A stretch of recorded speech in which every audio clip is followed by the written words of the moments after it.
जय हिंद मेरे प्यारे शेर और शेर न्यूज गुप्ता क्लास में आपका स्वागत है। आपका चल रहा है पॉलिटिकल साइंस का एमसीक्यू क्वेश्चन का सेशन। यूनिट 3 का एक लेक्चर हो चुका है, उसी को आगे बढ़ाते हुए आज हम चालू करेंगे क्वेश्चन नंबर 39 से।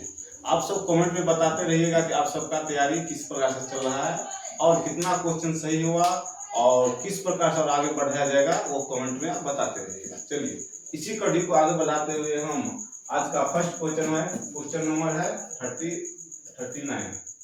क्वेश्चन क्या बोल रहा है? क्वेश्चन बोल रहा है कि भारतीय सांख्यिकी संस्था का स्थापना कब हुआ था। ये सांख्यिकी जो आपका पूरा चलिए तो ये सांख्यिकी संस्था के स्थापना कब हुआ था? ये हुआ था आपको 1931 में हुआ था। ये कहाँ हुआ था? ये कोलकाता में हुआ था। कहाँ हुआ था? कोलकाता में हुआ। ठीक है। फिर 1935 में 1935 में आपको 1935 शासन अधिनियम हुआ था, जिसमें अपना संविधान बना है ना।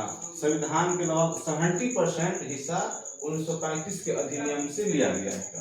इसमें 1935 के अधिनियम से लगभग 70% हिस्सा लिया गया है। 1950 में क्या हुआ था? संविधान लागू हुआ था। संविधान लागू हुआ था। ठीक है। चलिए आपका क्वेश्चन आंसर नंबर होगा बी। नेक्स्ट क्वेश्चन, हाँ ये देखिए आपका क्या बोल रहा है कि चित्तरंजन, कहाँ बोल गया, बोला है चित्तरंजन रेलवे इंजन कारखाना दुर्गापुर भिलाई एवं राउरकेला इस्पात संयंत्र किस पंचवर्षीय योजना काल में स्थापित किया गया था? देखिए चित्तरंजन आपको यह है कहाँ है? पश्चिम बंगाल में। पश्चिम बंगाल में। इसका स्थापना आपको किया गया था 1950 में। 1950 में। और क्या गया है? दुर्गापुर कहाँ? वो भी पश्चिम बंगाल में है।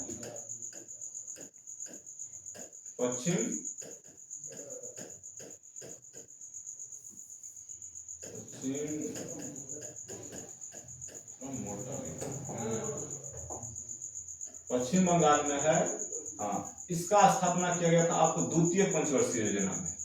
कब किया गया था? द्वितीय पंचवर्षीय योजना में। भिलाई वो दुर्गापुर है ना, इस्पात संयंत्र, ये इंग्लैंड की मदद से बनाया गया था। किसकी मदद से?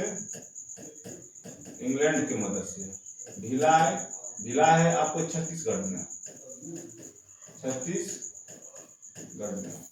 हाँ, भिलाई रूस की मदद से। ये आप तो नोट करते रहिएगा, आपको यहाँ से क्वेश्चन बार बार आता रहता है, इसलिए आपको हम दे रहे हैं। राउरकेला है आपको उड़ीसा में। ये जर्मनी की मदद से बनाया गया था। देखिए ये दुर्गापुर भिलाई राउरकेला, ये तीनों आपका सेकंड पंचवर्षीय योजना में बनाया गया था। लेकिन चित्तरंजन आपको 1950 में उसमें योजना विषय नहीं बना हुआ। अब इसका आंसर में हम कंफ्यूज जा रहे हैं, हम कहाँ जा सकते हैं? लेकिन चित्तरंजन को छोड़ देते हैं कि तीनों हो जाता है द्वितीय पंचवर्षीय योजना में। ठीक है ना। आप अलग से इसको कोई आंसर सेट नहीं खा रहा है, आपको इसको अलग से याद कर लीजिएगा। चित्तरंजन 1950 में उसका स्थापना हुआ था, बाकी ये तीनों का द्वितीय पंचवर्षीय योजना में हुआ था और इसका सहयोग विदेश भी हम कर दिया।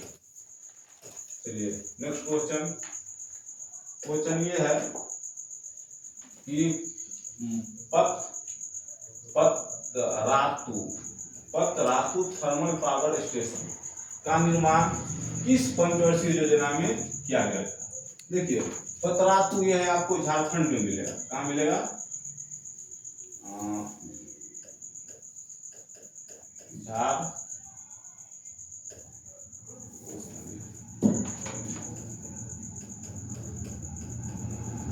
झारखंड के रामगढ़ जिला में। रामगढ़ आपको एक मूवी देखे हो जाएगा मेला। मेला में रामगढ़ का वहाँ शूट भी हुआ था, और वहाँ इसका दिया है गब्बर सिंह रामगढ़ जिला के पहाड़ी पर रहता था, तो ही रामगढ़ है। हाँ, ये थर्मल पावर का रामगढ़ जिला में आपको थर्मल पावर का स्थापना हुआ था 1962 में। ये रूस के सहयोग से 1962 तक क्यों हो जाएगा। प्रथम कब से कब तक था, 1951 से 56 था, द्वितीय 56 से 61 था, ये 62 है। हम तृतीय की ओर जा सकते हैं, कहाँ जा सकते हैं, तृतीय की ओर। आंसर नंबर होगा सी। नेक्स्ट क्वेश्चन ये है आपका कि केंद्रीकृत नियोजन के अंतर्गत देश का नियोजन की प्रक्रिया किस प्राधिकरण के अधीन होता है। किस प्राधिकरण के अधीन होता है, तो आपको राज्य स्तरीय प्राधिकरण ये नहीं होगा, जिला स्तरीय ये भी नहीं हो सकता है, केंद्रीय प्राधिकरण ये आपका होगा आंसर नंबर सी। चलिए नेक्स्ट क्वेश्चन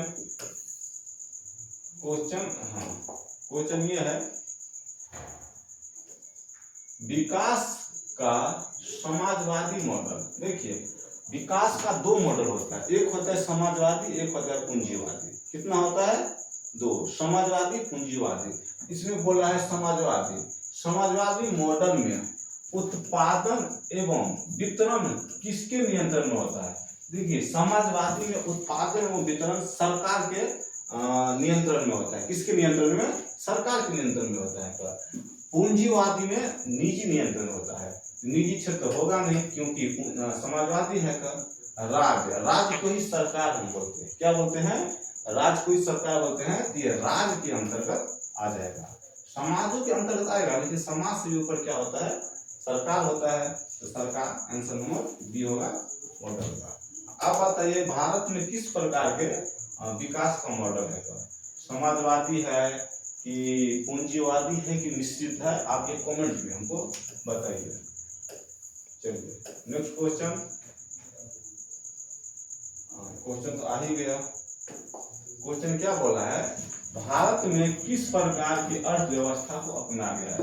देखिए भारत में आपको दोनों चीज मिलेगा, सरकारी मिलेगा, प्राइवेट मिलेगा। जैसे स्कूल ही है तो गवर्नमेंट स्कूल भी है, प्राइवेट स्कूल है।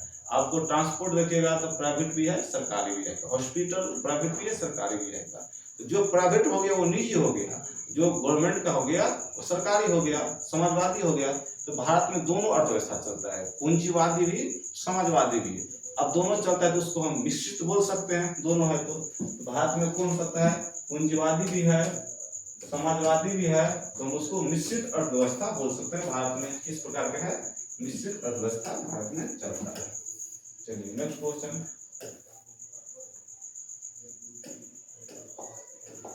ये है, भारत में कितने प्रतिशत लोगों की निर्भरता कृषि पर। इसका एग्जैक्ट डाटा नहीं मिलता है, लेकिन आपके बुक के अनुसार चलेंगे तो दिया है 70%। ये थोड़ा फिक्सेबल रहता है, आगे पीछे होता रहता है। भारत में 70% लोग कृषि पर आधारित है। चलिए ऐसे ही भारत कृषि प्रधान देश कहा गया है का, लेकिन दुर्भाग्यपूर्ण यह है कि आप इसमें आप सरकार को नीति समझिए या जो समझिए, कृषि प्रधान देश हो करके भी आज के डेट में 5 किलो चावल के लिए, राशन के लिए लाइन में लगना पड़ता है आपको। आप उसको आप जो एंगल से समझिए, ठीक है। चलिए नेक्स्ट क्वेश्चन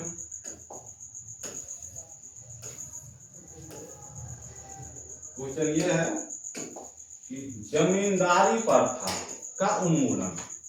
जमींदारी पहले था, जमींदारी प्रथा, उससे हमको ऊपर निकलना है, उन्मूलन है का। तो जमींदारी प्रथा के उन्मूलन का संबंध में निम्नलिखित में से कौन से सही है का। देखिए जमींदारी प्रथा एक बहुत बड़ा समस्या था। समस्या ये था कि यदि आप वो अंग्रेज टाइम में इस प्रकार व्यवस्था किया गया था, यदि आप टाइम पे कर नहीं चुका पाते हैं तो ये जमीन आपको अंग्रेज ले करके, सरकार ले करके किसी दूसरे को दे दिया जाता था। इससे बहुत बड़ा समस्या होता था, ठीक है ना। तो यह देश आजादी के बाद ना इस व्यवस्था को खत्म किया गया है। इसी व्यवस्था को खत्म करने के लिए भूदान आंदोलन चालू किया था। भूदान आंदोलन विनोबा भावे चालू किया था, विनोबा विनोबा भावे चालू किया था। कौन आंदोलन था? कौन आंदोलन था? भूदान आंदोलन। भूदान और भूमि दान किया था। जिसके पास ज्यादा भूमि था ना, वो गरीबों में दान कर दिया था। तो अपना क्वेश्चन आया कि जमींदारी प्रथा को खत्म करना है, उन्मूलन करना है। इसमें कौन सही होगा निम्नलिखित में? इसमें किसानों का शोषण समाप्त हो गया। किसान को बहुत शोषण किया जाता था, किसानों का शोषण समाप्त हो गया। सरकार एवं किसानों का बीच सीधा संपर्क हो गया। बीच में बिचौलिया था ना, ठेकेदार था ना, वो हटा दिया गया। सीधे किसान और सरकार के बीच में काम क्रिया होने लगा। ये भी सही है। जमींदारी को राजनीतिक प्रभाव कम हो गया, ये भी सही है। उपयुक्त में इसका आंसर होगा सही। और आंसर नंबर डी। चलिए नेक्स्ट क्वेश्चन। क्वेश्चन यह है कि भूमि हकबंदी व्यवस्था का संबंध निम्नलिखित में से कौन सही है? निम्नलिखित में कौन सही है? इसका व्यक्ति की जमीन रखने का अधिकतम सीमा तय किया गया, लगान का निर्धारण किया गया, जमींदारों को जमीन की सुरक्षा प्रदान किया गया। इसका आंसर होगा ये, आंसर नंबर ए। व्यक्ति को जमीन रखने का अधिकतम सीमा तय किया गया हकबंदी व्यवस्था में, ठीक है ना। अब इससे ज्यादा भूमि नहीं रख सकते हैं, तो ये बहुत अच्छा व्यवस्था था। चलिए नेक्स्ट क्वेश्चन। क्वेश्चन ये है कि बिहार में किस दशक में खाद्यान्न संकट जैसी गंभीर समस्या, खाद्यान्न जानते हैं जो खाने पीने वाला वस्तु जैसे चावल दाल ये सब का संकट हुआ था, किस दशक में?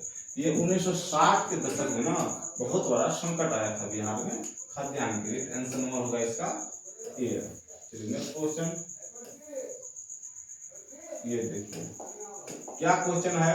भारत में हरित क्रांति की जनक किसे कहा जाता है? ये तो कितना बार पढ़ा चुके हैं। हरित क्रांति का जनक, भारत में हरित क्रांति का जनक एस स्वामीनाथन को कहा जाता है। किसे कहा जाता है? एस स्वामीनाथन को कहा जाता है। वर्जिस कुरियर उसको दूध क्रांति का जनक कहा जाता है। दूध क्रांति का जनक कहा जाता है। चलिए इसका आंसर नंबर होगा ए, एम स्वामीनाथन। चलिए नेक्स्ट क्वेश्चन।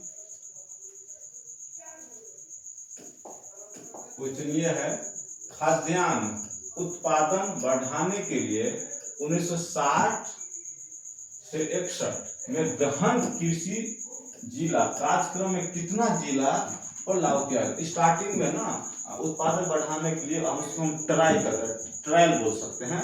और ट्रायल कितना जिला पर किया गया था? ये 7 जिला पर किया गया था। कितना जिला पे? 7 जिला पर। आंसर होगा ए। Next question.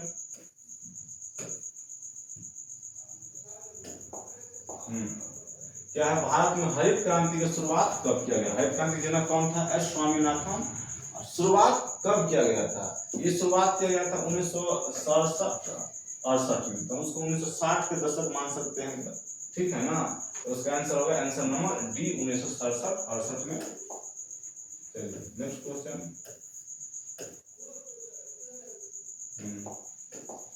नियोजित विकास किसे कहते हैं? का लक्ष्य केंद्र को निम्नलिखित में से कौन सा आता है? देखिए नियोजित विकास में ये होता है सबको विकास करना है, हर एक समुदाय को विकास करना है, लेकिन इस प्रकार से विकास करना है, संसाधन का उपयोग इस प्रकार से करना है कि आने वाले समय में फ्यूचर में भी हम इस संसाधन का उपयोग कर सके। इस प्रकार का विकास के नियोजन विकास कहा जाता है। इसमें केंद्र के लिए निम्नलिखित में कौन सा होगा? यह होगा संपूर्ण समाज के लिए। बोले ना कि ये नियोजित विकास में सबको विकास करना है, हर एक वर्ग को विकास करना है, ठीक है। तो कोई बहुसंख्या अल्पसंख्या नहीं, सभी को विकास करना है, संपूर्ण समाज का विकास करना है, नियोजन विकास। Next question. निम्नलिखित में से किसे नियोजित विकास का उद्देश्य के रूप में जाना जाता है? नियोजित विकास के उद्देश्य के रूप में किसे जाना जाता है? देश की सुरक्षा को बढ़ावा देना है, बेहतर मानवीय जीवन व्यक्तित्व के लिए सुविधाएं बहाल करना है, केवल उद्योगों का विकास पर बल देना है, उपयुक्त में से कोई नहीं। देखिए, केवल जैसे नियोजित है तो केवल उद्योग पर ये तो गलत आंसर है, ये हो ही नहीं सकता है। क्या है? बेहतर मानवीय जीवन, व्यक्तित्व के लिए सुविधाएं बहाल करना है, इसका ये आंसर होगा कि नियोजित विकास के लिए बेहतर मानवीय जीवन, देश की सुरक्षा नहीं, ये भी नहीं होगा। आंसर नंबर होगा बी, सभी को विकास करना है, सभी का जीवन बेस्ट जीवन, अच्छा जीवन व्यतीत करने के लिए इस प्रकार से विकास किया जाता है। चलिए नेक्स्ट क्वेश्चन, नियोजित विकास।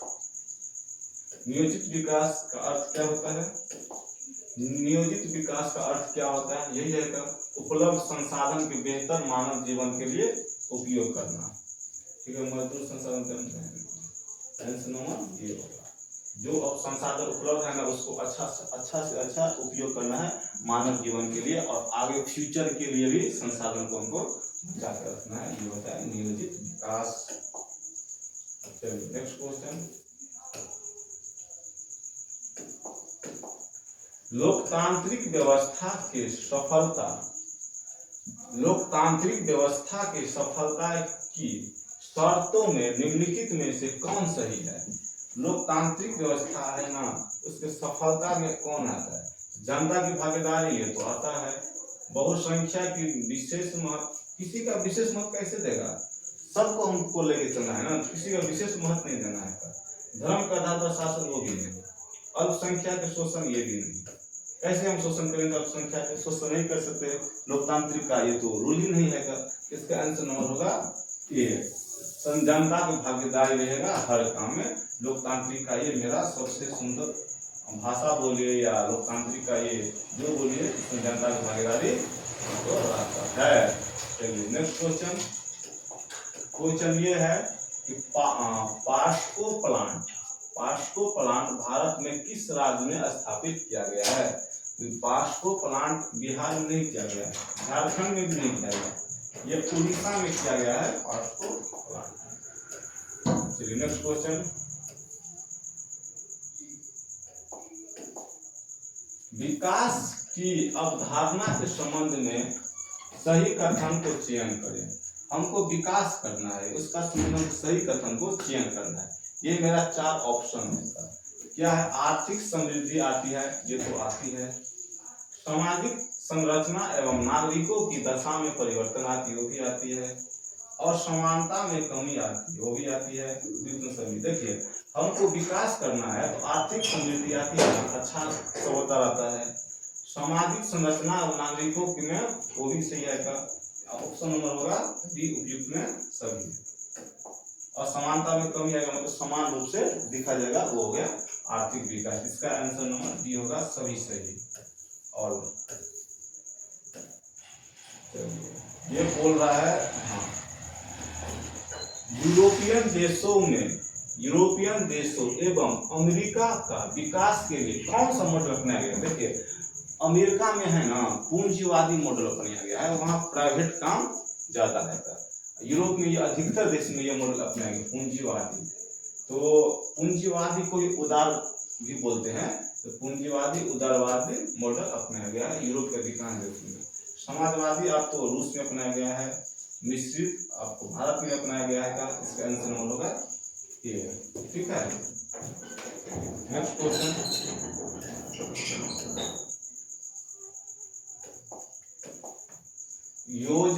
योजना आयोग के संबंध में निम्नलिखित में से कौन से बातें सही है? योजना आयोग, देखिए आपको इस अगला वीडियो में बताए थे योजना आयोग की स्थापना, योजना आयोग के काम क्रिया, योजना आयोग किस प्रकार की संस्था है, ये आपको इससे पिछले वाले वीडियो में बताए थे। ये एक संवैधानिक संस्था की इकाई है नहीं, कहाँ है बताए थे? ये नहीं बताए थे क्योंकि इसका चर्चा कोई संविधान में नहीं है। यह एक गैर संवैधानिक इकाई है। हाँ, ये है, आपको बताए थे। इसकी स्थापना ब्रिटिश काल में हुआ था, नहीं, इसका स्थापना 1950 में हुआ था। ब्रिटिश 1947 में ही जा चुका था। उपयुक्त में सभी गलती है, सभी कहाँ गलती है? एक तो मेरा सही है, आंसर नंबर बी, तो आंसर नंबर बी सही होगा, बी तो गलत सही नहीं होगा। चलिए नेक्स्ट क्वेश्चन, योजना आयोग की स्थापना कब हुआ था? देखिए आ ही गया, योजना आयोग का स्थापना। ये क्वेश्चन कितना इंपॉर्टेंट है, कितना बार पूछा है, देखिए कितना बार पूछा, फिर पूछने का संभावना है। योजना आयोग की स्थापना कब हुआ था, हम बताए थे आपको। योजना की स्थापना 15 मार्च 1949 को हुआ था, नहीं हुआ था। 1947 को हुआ था, नहीं हुआ था। 2 अक्टूबर 1950 को हुआ था, नहीं हुआ था। 15 मार्च 1950 को योजना आयोग का स्थापना हुआ था।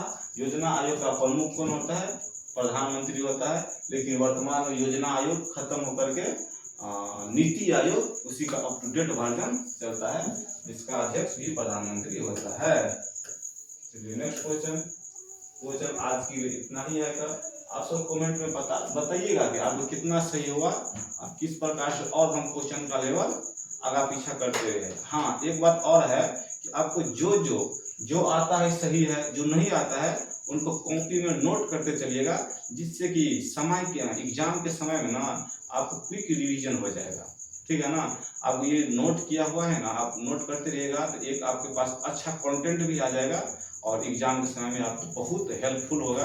आपको सब्जेक्टिव के लिए भी आपको डाटा तैयार हो जाएगा, 2 नंबर के लिए, 5 नंबर के लिए डाटा तैयार हो जाएगा। ऑब्जेक्टिव का भी है तो है, और नेक्स्ट आगे आने वाले कोई भी कॉम्पिटिशन एग्जाम में आपको यहाँ से क्वेश्चन 100% मिलता है। चलिए आज के लिए इतना ही। Thank you.